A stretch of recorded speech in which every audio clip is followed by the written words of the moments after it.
नमस्कार दर्शकों, आप सभी का स्वागत है हमारे इस चैनल पर। दोस्तों, आज मैं आपके सामने भारत की एक ऐसी शख्सियत की कुंडली लेकर आया हूं जो अपने आप में बिजनेस टाइकून माने जाते हैं।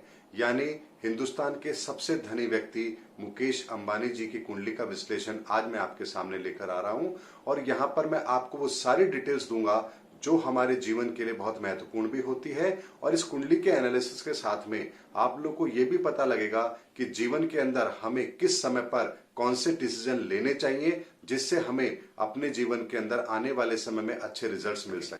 दोस्तों, ये जो कुंडली आप स्क्रीन पर देख रहे हैं, ये तुला लग्न की कुंडली है और लग्न में ही राहु बैठे हैं। जब भी लग्न में राहु बैठे हों और योग कारक हो तो दोस्तों ऐसे व्यक्ति बहुत ही तेज दिमाग के होते हैं, चीजों को इशारों में समझने वाले होते हैं, सवाल जवाब उनके बहुत होते हैं, सामने वाले के जवाब को पूरा होने से पहले ही वो समझ जाते हैं कि वो क्या कहने वाला है और उससे पहले ही उनका अगला सवाल भी जरूर आ जाता है। अपने आप को कब कहां कैसे प्रेजेंट करना है ये इन्हें अच्छी तरह से पता होता है। और दोस्तों, राहु के कारण से ऐसे व्यक्ति बहुत ही तेज दिमाग के होते हैं और चीजों को एनालिसिस करने की क्षमता इनमें बहुत ही जबरदस्त होती है। ये राहु के गुण इन्हें जरूर मिले हैं। दोस्तों, उसके बाद बात करते हैं शनि की। शनि कुंडली के अंदर सेकंड हाउस में बैठे हुए हैं और सेकंड हाउस के अंदर शनि यहां पर धन का सुख, कुटुंब का सुख और वाणी का सुख देगा। यानी शनि यहां पर बैठ करके व्यक्ति को कम बोलने वाला बनाएंगे, इंट्रोवर्ट बनाएंगे, जहां बोलेंगे लिमिट की बात बोलेंगे लेकिन वैल्यूबल बात बोलेंगे। यानी कि फालतू की बात करने की आदत इनकी बिल्कुल भी नहीं होगी। धन का सुख बहुत मिलने वाला है, परिवार का सुख भी भरपूर मिलेगा। और दोस्तों, साथ में एक चीज और है, पैसे के मामले में बहुत चूजी रहने वाले हैं। यानी कि खर्च करने से पहले 100 बार सोचेंगे कि यह पैसा इनको खर्च करना है या नहीं करना है। ये बात शनि के कारण से जरूर होती है। अब बात करते हैं दोस्तों चंद्रमा की। चंद्रमा कुंडली के अंदर तीसरे भाव में बैठे हैं और कुंडली के अंदर योग कारक भी हैं। ऐसे में दोस्तों इनके अंदर एक खूबी और है कि ये एक साथ कई काम को करने की ताकत रखते हैं। यानी कि वन टाइम में बहुत सारे ऑर्गेनाइजेशन के अंदर या बहुत सारे काम एक साथ हैंडल करने की क्षमता इनके अंदर है। ये चंद्रमा यहां पर बैठ करके व्यक्ति की वर्किंग एफिशिएंसी को बहुत ही शानदार बना देता है। व्यक्ति फालतू बैठ ही नहीं सकता, उसे कुछ ना कुछ करने के लिए जरूर चाहिए। यानी ऐसे व्यक्ति कभी भी फालतू बैठे हुए आपको नहीं दिखेंगे और ना ही ऐसे व्यक्ति अपने काम को करने के लिए ज्यादा समय लेते हैं, बल्कि एक साथ कई काम को करने की क्षमताएं भी इनके अंदर होती है। और तीसरा भाव इनकी कुंडली के अंदर अच्छा है। ऐसे में इनको अपने छोटे भाई का भी सानिध्य मिलेगा, सुख मिलेगा, इसमें कहीं कोई दो राय नहीं है। और कोई बहुत बड़े मतभेद भी इनके अपने छोटे भाई से नहीं रहने वाले हैं। यही कारण है कि दोस्तों इनके छोटे भाई अनिल अंबानी जी इतने बड़े संकट में होने के बाद भी ये उनकी मदद जरूर करते हैं जब भी इन्हें लगता है कि इनका छोटे भाई संकट में है। और दोस्तों, तीसरा भाव हमारे पराक्रम का भी होता है। यही कारण है कि इन्होंने रिलायंस इंडस्ट्री को बंटवारे के बाद में आज इस मुकाम पर लेकर आए हैं और आगे भी ये नए नए बिजनेस कर रहे हैं। ये सब चंद्रमा के प्रभाव के कारण है। दोस्तों, अब बात करते हैं सूर्य की। सूर्य कुंडली में उच्च का होकर के सप्तम भाव में बैठा है। सप्तम भाव में तुला लग्न की कुंडली के अंदर सूर्य उच्च का होने के बाद भी इन्हें नेगेटिव रिजल्ट जरूर देगा। तो यहां पर दोस्तों इन्हें पार्टनरशिप में काम करने से पहले बहुत सचेत रहना चाहिए, क्योंकि पार्टनरशिप इनको आगे जाकर के कुछ ना कुछ प्रॉब्लम्स जरूर देगी। लेकिन दोस्तों ये तब होगा जब सूर्य की महादशा इन्हें चल रही होगी और वो अभी इन्हें नहीं आने वाली है। लेकिन सूर्य के कारण से जब इसकी दृष्टि लग्न पर पड़ती है तो व्यक्ति किसी के दबाव में नहीं आता है, अपने काम पर उसे कॉन्फिडेंस रहता है। और यहां पर दोस्तों ऐसे व्यक्ति ये कभी भी एक्सेप्ट नहीं कर सकते कि कोई उन्हें आदेश दे या कोई उन्हें हुक्म दे कि आपको ये काम करना है। ऐसे में दोस्तों फ्रीडम के साथ में काम करने का तरीका इनका जरूर रहेगा और ये किसी के भी दबाव में आकर के काम कभी कर ही नहीं सकते। लेकिन दोस्तों यहां पर अब देखिए कि बुध भी कुंडली के अंदर सप्तम भाव में बैठे हैं। ऐसे में एक बुध आदित्य योग भी बनता है, लेकिन बुध आदित्य योग का फायदा इन्हें नहीं मिलेगा क्योंकि सूर्य यहां पर मारक है। ऐसे में केवल और केवल बुध यहां पर इन्हें अच्छे रिजल्ट जरूर देंगे। सप्तम भाव में होने के कारण से वैवाहिक जीवन का सुख भी मिलेगा। पार्टनरशिप यदि सोच समझ कर करेंगे तो उसमें लाभ मिलेगा, लेकिन सूर्य के कारण से सावधान जरूर रहना है। और लग्न पर दृष्टि होने के कारण से बुध की दृष्टि जब लग्न पर पड़ती है तो व्यक्ति बहुत ही कैलकुलेटिव होता है, बिजनेस टाइकून होता है, उसे पता है कि कब कौन सा काम कहां पर करना है जिसकी वजह से उन्हें फायदा हो। ये गुण इन्हें बुद्ध के कारण से जरूर मिलेगा और यही कारण है कि एक सफल बिजनेसमैन भी उसी के कारण से है। अब बात करते हैं दोस्तों, सप्तम भाव में शुक्र और केतु भी बैठे हैं। शुक्र यहां पर बैठ करके लग्न पर दृष्टि डाल रहे हैं जो उनका अपना घर है। ऐसे में पत्नी सुंदर मिलती है और साथ में दोस्तों लग्न पर दृष्टि डालने पर व्यक्ति बहुत ही डिसेंट तरीके से वेल अप टू डेट रहने का शौकीन होता है। कहीं भी आपको उसके काम के अंदर हल्कापन नजर नहीं आएगा। जो भी काम व्यक्ति करता है लग्जरियस तरीके से करता है और यही उनकी खूबी उन्हें बहुत आगे ले जाती है और व्यक्ति को एक बड़ा आदमी बनने के लिए भी प्रेरित करती है। क्योंकि दोस्तों शुक्र वैभव विलासिता का कारक है। ऐसे व्यक्ति दोस्तों जीवन में आगे बढ़ने के लिए, बहुत कुछ करने के लिए हमेशा तैयार भी रहते हैं। केतु भी दोस्तों यहां पर सप्तम भाव में है जिसकी दृष्टि लग्न पर पड़ती है, जिसकी वजह से दोस्तों व्यक्ति की सोच में क्रिएटिविटी भी इन्वॉल्व होती है। यूनिक तरीके से, अलग तरीके से क्रिएटिविटी के साथ सोचना, लोगों की भलाई के लिए सोचना, ये खूबी भी इनके अंदर जरूर होगी। तो एक बात दोस्तों जरूर है कि जब भी ऐसा कोई बिजनेस होगा जिसके अंदर सोशल वेलफेयर इन्वॉल्व हो या पब्लिक इन्वॉल्व हो, ऐसे बिजनेस इनको अट्रैक्ट जरूर करेंगे। यही कारण है कि इन्होंने जियो के अंदर अपना कदम रखा और अब रिटेल सेक्टर में काम करने जा रहे हैं, क्योंकि यहां पर पब्लिक इन्वॉल्वमेंट बहुत ज्यादा है और केतु के कारण से ऐसे व्यक्ति पब्लिक से रिलेटेड जुड़े हुए बिजनेस करने में इनको बहुत ज्यादा इंटरेस्ट आता है जब केतु की दृष्टि लग्न पर पड़ती है। यही कारण है दोस्तों कि इन्होंने ये बिजनेस चुने हैं। अब दोस्तों बात करते हैं मंगल की। मंगल कुंडली के अंदर अष्टम भाव में बैठा है और अष्टम भाव का मंगल हमेशा व्यक्ति के सामने कुछ न कुछ चुनौती लेकर जरूर आता है। मस्कुलर पेन होना, मस्कुलर इंजरी देना, यह भी मंगल के कारण से जरूर होता है। और मंगल की चौथी दृष्टि 11वें भाव पर पड़ती है जहां पर कि बृहस्पति ऑलरेडी पहले से मौजूद है। तो ऐसे में व्यक्ति को अपनी इच्छा पूर्ति के लिए हमेशा इंतजार जरूर कराता है। जो वो चाहते हैं वो कभी ऑन टाइम कभी होता ही नहीं है, ये बात तय है। इसीलिए इनके टारगेट्स के अंदर आपको हमेशा डिले होता हुआ नजर आएगा। ये चीज यहां पर निश्चित है क्योंकि मंगल अष्टम में बैठ करके व्यक्ति के जीवन के अंदर जो भी काम है उसमें पहले परेशानी लेकर आता है और बाद में वो काम सफल होने देता है। मंगल यहां से बैठ करके धन भाव को भी देख रहा है, जिसके कारण से मंगल की महादशा में इन्हें धन हानि होने की भी संभावना जरूर बनेगी। और दोस्तों मंगल के कारण से तीसरे भाव पर भी इसकी दृष्टि पड़ती है। तो यहां पर दोस्तों व्यक्ति काम करता है, उसके अंदर काबिलियत है, लेकिन वो अपने तरीके से काम करेगा। दूसरों के नियम कायदे फॉलो करना ये उसके बस की बात नहीं है। यही कारण है कि ये अपने तरीके से काम करते हैं। और इसी कारण से देखिए दोस्तों, यहां पर जब रिलायंस इंडस्ट्री का डिसइन्वेस्टमेंट की बात आई, राइट इश्यू की बात आई, तो इन्होंने यहां पर भी एक नया तरीका अपनाया और पहली बार शेयर मार्केट के अंदर इस तरीके से इन्होंने राइट इश्यू को लेकर के आए। दोस्तों यही होता है कि मंगल व्यक्ति को अलग तरीके से काम करने की आजादी देता है। व्यक्ति अपने पैरामीटर पर काम करता है, दूसरों के नियम कायदे उसे फॉलो करने में बहुत तकलीफ होती है। दोस्तों उसके बाद बात करते हैं बृहस्पति की। बृहस्पति कुंडली के अंदर 11वें भाव में बैठ करके बड़े भाई का सुख नहीं देता। यही कारण है कि ये सबसे बड़े हैं, इनसे बड़ा कोई नहीं है। साथ में दोस्तों ये व्यक्ति की इच्छा पूर्ति के मार्ग में भी सबसे बड़ी रुकावट जरूर डालता है। और उसके अलावा दोस्तों इसकी दृष्टि तीसरे भाव पर पड़ती है, जिसके कारण से व्यक्ति बहुत ज्यादा फैमिलियर नहीं होता है। लिमिटेड लोगों के साथ उसकी दोस्ती होती है और बहुत ज्यादा लोगों से मिलना जुलना उसे कभी पसंद नहीं होता। एकांत में रहना या अपने ही लोगों के बीच में रहना उसे ज्यादा पसंद आता है। यही कारण है दोस्तों इतने बड़े होने के बाद भी इन्होंने कभी सोशल लेवल पर बहुत बड़ा हाई फाई कोई ऐसा काम करने की कोशिश नहीं करी जिससे इनका बहुत बड़ा सर्किल हो। और जैसा कि आप लोग देखते हैं दोस्तों, दूसरे उद्योगपति जहां पर आप देखिए, चाहे विजय माल्या हो, चाहे सुब्रत राय सहारा हो, जब भी उन्होंने पैसा कमाया तो उन्होंने अपनी शान शौकत को बढ़ाने के लिए बहुत बड़े बड़े काम किए, जिसकी वजह से उनको नेम फेम मिले। लेकिन ऐसा इन्होंने कभी भी कोई काम नहीं किया।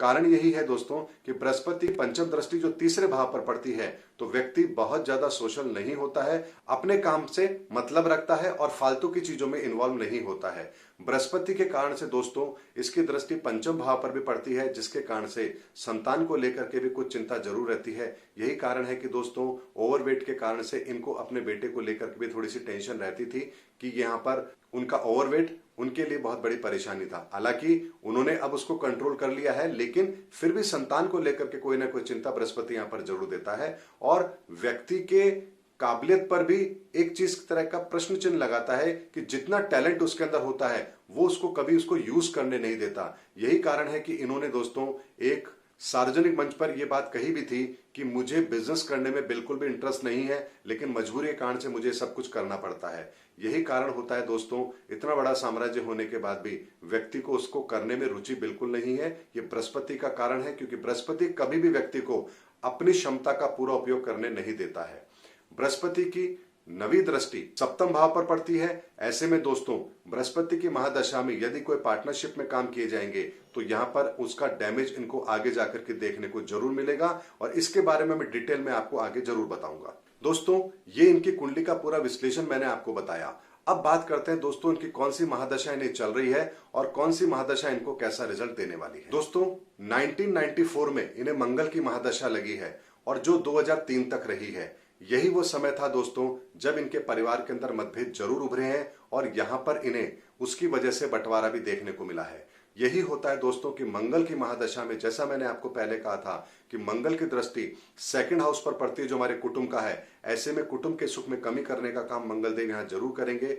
धन संपत्ति के अंदर भी कमी लाने का काम जरूर करेंगे।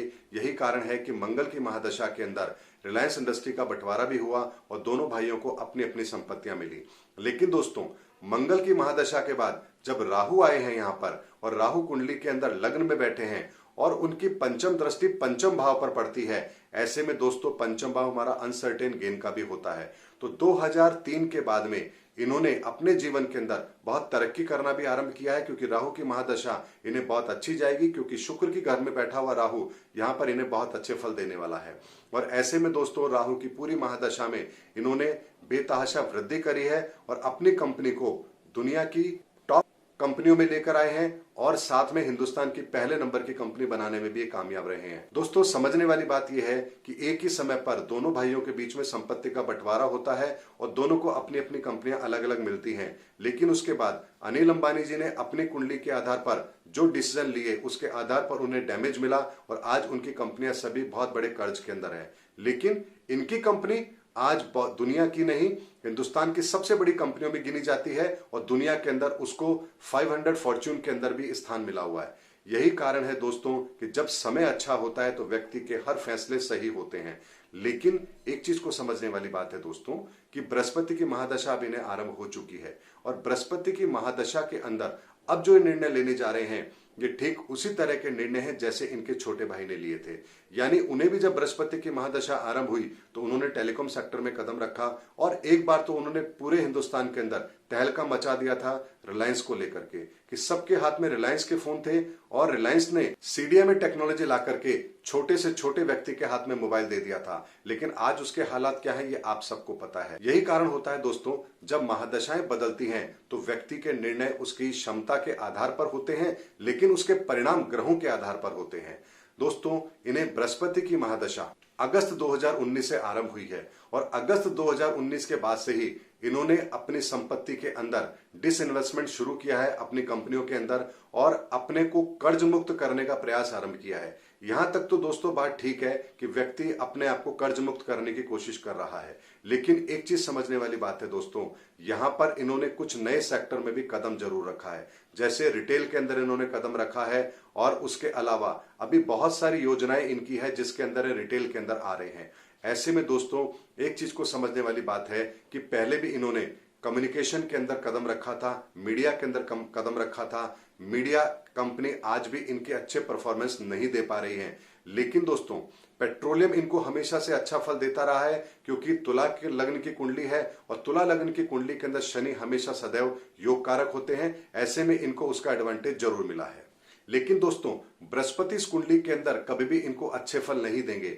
ऐसे में अगस्त 2019 के बाद में जो भी निर्णय इन्होंने लिए हैं वो यहां पर इनके आने वाले समय में आपको गलत साबित होते हुए नजर आएंगे। ये बात मैं बहुत दावे के साथ कह रहा हूं आपको दोस्तों, क्योंकि बृहस्पति की ही महादशा के अंदर आज तक मैंने जितनी भी कुंडलियां देखी हैं और यदि किसी व्यक्ति ने बहुत बड़ी रिस्क बृहस्पति की दशा में ली है तो आगे जाकर के उन्होंने उस इन्वेस्टमेंट के अंदर, उस बड़े काम के अंदर धोखा खाया है, नुकसान खाया है, क्योंकि बृहस्पति करता यही है। तुला लगन की कुंडली के अंदर बृहस्पति पहले व्यक्ति को बहुत तेजी से सफलताएं दिलाता है और उसके बाद में व्यक्ति ऐसे स्थिति में आ जाता है जहां उसके लिए उस स्थिति से बाहर निकलना लगभग नामुमकिन हो जाता है। दोस्तों 2019 अगस्त 2019 के बाद से जो उनको बृहस्पति की दशा आरंभ हुई है, बृहस्पति की महादशा में इनके जितने भी निर्णय हैं, आपको 10 साल के बाद में वो निर्णय आपको गलत साबित होते हुए नजर आएंगे। क्योंकि बृहस्पति में जब शनि की अंतर्दशा आएगी तब इनको वो निर्णय फल देते हुए नजर आएंगे, अच्छे रिजल्ट इन्हें मिलेंगे। लेकिन दोस्तों शनि के बाद में बुध के बाद में केतु के बाद में शुक्र, और शुक्र के बाद में सूर्य, और सूर्य के बाद में फिर दोस्तों चंद्रमा। जैसे ही मार्च 2030 में इन्हें सूर्य की अंतर्दशा आरंभ होगी, उसके बाद से दोस्तों इनके अभी के लिए गए निर्णयों के अंदर आपको सारे के सारे निर्णय गलत साबित होते हुए नजर आएंगे। यानी कि जो बिजनेस अभी ये शुरू करने जा रहे हैं नए, उन बिजनेस के अंदर आपको 2030 के अंदर बहुत बड़े डेंट आपको देखने को मिलेंगे। ये बिजनेस इनके आपको घाटे में जाते हुए नजर आएंगे, और ये इतने बड़े घाटे होंगे जिनसे बाहर निकलना लगभग इनके लिए नामुमकिन होगा। क्योंकि दोस्तों बृहस्पति की अंतर्दशा के अंदर, और खास तौर पर बृहस्पति की महादशा में, बृहस्पति के अंतर में जो निर्णय लेने जा रहे हैं, आने वाले समय में इनको एक तकलीफ जरूर देने वाले हैं। यही निर्णय यदि इन्होंने शनि की अंतर्दशा में लिए होते तो यहां पर स्थितियां दूसरी होती। दोस्तों यही होता है कि जब महादशाएं हमें आरंभ होती हैं तो हमें कुछ निर्णय ऐसे लेने चाहिए कि जिसकी वजह से हमें यह पता लग सके कि हम इस समय पर जो काम करने जा रहे हैं कहीं फ्यूचर के अंदर ये हमारे लिए गलत तो साबित नहीं होंगे। आप देखिए दोस्तों, रिटेल के अंदर फ्यूचर ग्रुप जैसा बहुत बड़ा ग्रुप भी आज घाटे में नजर आ रहा है। ऐसे में ये फ्यूचर ग्रुप के भी कुछ यूनिट्स को खरीद रहे हैं और रिटेल मार्केट में आ रहे हैं, जहां ऑलरेडी बहुत बड़ा कंपटीशन ऑलरेडी मौजूद है। अलीबाबा, वॉलमार्ट, अमेजॉन, फ्लिपकार्ट, ये ऑलरेडी इतनी सारी कंपनियां यहां पर काम कर रही हैं। ऐसे में अपने आप को नए प्लेयर के रूप में लाना और स्टैब्लिश करना, ये भी एक बहुत बड़ा जोखिम का काम है। मैं ये नहीं कह रहा दोस्तों कि मार्केट क्या कर रहा है, मैं सिर्फ आपको ये बताने का प्रयास कर रहा हूं कि कौन सा निर्णय लिया गया कितने समय के बाद में हमारा गलत साबित होगा। यानी यहां पर जो इन्वेस्टमेंट इन्होंने शुरू किया है, जो कि इनका बृहस्पति के अंदर बृहस्पति का अंतर था और उसमें जो इन्होंने निर्णय लिया है, और ये निर्णय अक्टूबर 2021 तक के जो भी निर्णय इनके यहां पर होंगे वो आगे जाकर के इनके लिए घाटे के साबित जरूर होंगे। ये कुंडली देख करके मैं आपको बता रहा हूं। दोस्तों हमेशा एक चीज को ध्यान रखना चाहिए कि एक छोटे से बीज पर भी प्रकृति का एक नियम लागू होता है कि किस समय पर यदि उस बीज को जमीन में डाला जाएगा तो पौधे में वो फल आएंगे। अगर एक छोटे से बीज पर भी ये नियम लागू होता है तो दोस्तों क्या हम पर ये नियम लागू नहीं होता है? यही कारण है दोस्तों कि कभी जब हम कोई काम करते हैं तो उसके रिजल्ट्स हमें अपेक्षा से ज्यादा मिलते हैं, और कई बार पूरे प्रयास करने के बाद भी वो निर्णय हमारे पक्ष में नहीं होते हैं। यही प्रकृति का नियम है और यही प्रकृति का सिद्धांत है।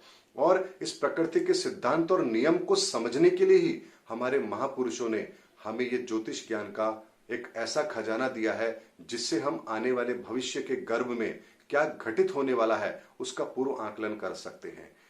इसीलिए दोस्तों ये वीडियो बनाकर मैं आप लोगों के सामने लेकर आया हूं कि किस तरीके से हमें अपने जीवन के अंदर, किस काल के अंदर कौन से निर्णय लेने चाहिए या कब नहीं लेने चाहिए, ये समझना बहुत जरूरी है। उम्मीद करता हूं दोस्तों मैंने इस वीडियो के माध्यम से आपको ये बताने का प्रयास किया है कि ग्रह हमारे जीवन में कैसे काम करते हैं, कैसे फल देते हैं, और उनके कारण से हमें कौन सी खूबी मिलती है और कौन सी कमी मिलती है, और जीवन के अंदर कौन सा समय ऐसा होता है जब हमें अपार सफलताएं मिलती है, कौन सा समय ऐसा होता है जब हमें सावधान रहना चाहिए, और किस समय पर की गई छोटी सी गलती हमें आगे आने वाले भविष्य के अंदर एक बहुत बड़े नुकसान की ओर ले जाती है। उम्मीद करता हूं आपको मेरा वीडियो पसंद आया होगा। अगले वीडियो में फिर किसी शख्सियत की कुंडली लेकर मैं आप लोगों के सामने आऊंगा। तब तक के लिए जय हिंद, जय भारत।